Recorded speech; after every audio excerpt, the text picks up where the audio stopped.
అసలు పార్టీ మారితే కొబ్బరి బొండాల కత్తితో ఎవరైనా నా చెయ్యి నరకొచ్చున్నారు. ఇప్పుడు నాకు ఇది మరో పునర్జన్మ. నేను ఏ పార్టీ జెండా అయినా మోస్తానంటున్నాను.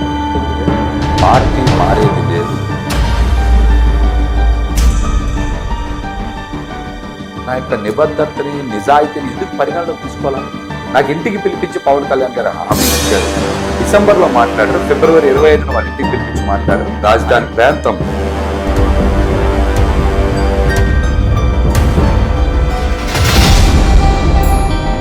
ఆ క్రమంలో పశ్చిమ నియోజకవర్గంలో మేము బలంగా పనిచేసాం కానీ నాకే టికెట్ కేటాయించాలి. మరి సుజనా చౌదరి గారు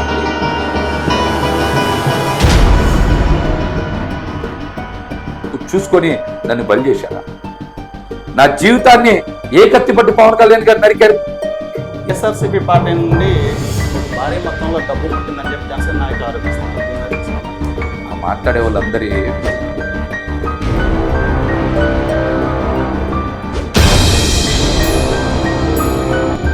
అమ్మాయిల బ్రోకర్లని, వేరే వాళ్ళ ఆస్తులు కొట్టేసి వాళ్ళ పేరు మీద రాయించుకున్న వాళ్ళని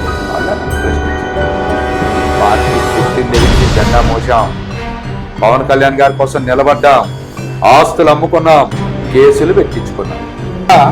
డబ్బులకే లొంగేవాళ్ళం అయితే సుజనా చౌదరి గారి కదా లొంగాలి, వైసీపీకి ఎందుకు లొంగాలి?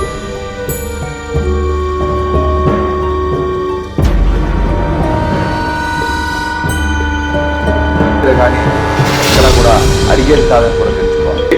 సుజనా గారు గుమ్మ ముందు నుంచే దేనికోసం? పార్టీ జెండా ఉండాలని అడిగా, గాజు గ్లాస్ గుర్తు ఉండాలని అడిగా, దానికి సమాధానం చెప్పమని అమ్ముంటే పవన్ కళ్యాణ్ నాని మనం రమ్మని చెప్పండి, రమ్మని. సుజనా చౌదరి గారిని కూడా భారీ మొత్తంలో డబ్బు అడిగారు, అది ముట్టలేదని చెప్పి పార్టీ రాజీనామా చేశారని విమర్శలు వస్తున్నాయి. ఎవరైనా సరే నేను ఒకటే చెప్తున్నాను, డబ్బులు ముట్టింది పవన్ కళ్యాణ్, డబ్బులు తీసుకుంది పవన్ కళ్యాణ్, డబ్బులు ముట్టింది పవన్ కళ్యాణ్ గారికి. చౌదరి గారు బయటకు వచ్చి చెప్పలేదా మెయిన్ పిల్లర్ నన్ను డబ్బులు అడిగారని? సుజనా చౌదరి గారు ఒక పార్టీ అధ్యక్షుడిని భుజం మీద కొట్టేంత ధైర్యం ఎప్పుడు వస్తుంది?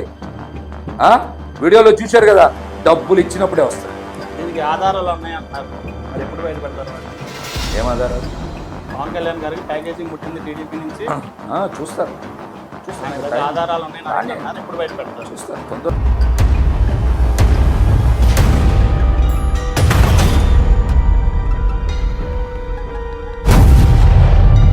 పవన్ కళ్యాణ్ గారు మాట్లాడతారు, నాయకులు వస్తారు పోతారు అనుకుందాం. స్థానిక సంస్థల ఎన్నికల్లో మీరు ఆ 3-4 ఇస్తారని గ్యారంటీ ఏంటి? దాని మీద ఎందుకు స్పష్టత ఇవ్వాలా? కృష్ణా గుంటూరు జిల్లాలో ఒక్క కాపు కూడా ఇవ్వలేదు, దాని మీద ఎందుకు స్పష్టత ఇవ్వాలా? 25 సంవత్సరాలు ఈ పార్టీ ఉంటుందని నేను ఎందుకు స్పష్టత ఇవ్వాలా? మేమందరం ఏమనుకున్నాం, పార్టీ బలంగా వెళ్తుంది, పవన్ కళ్యాణ్ గారు ముఖ్యమంత్రి కావాలని కోరుకున్నాం. వేరే వాళ్ళని ముఖ్యమంత్రి చేయడానికి మేము పల్లకీలు మోయాలి.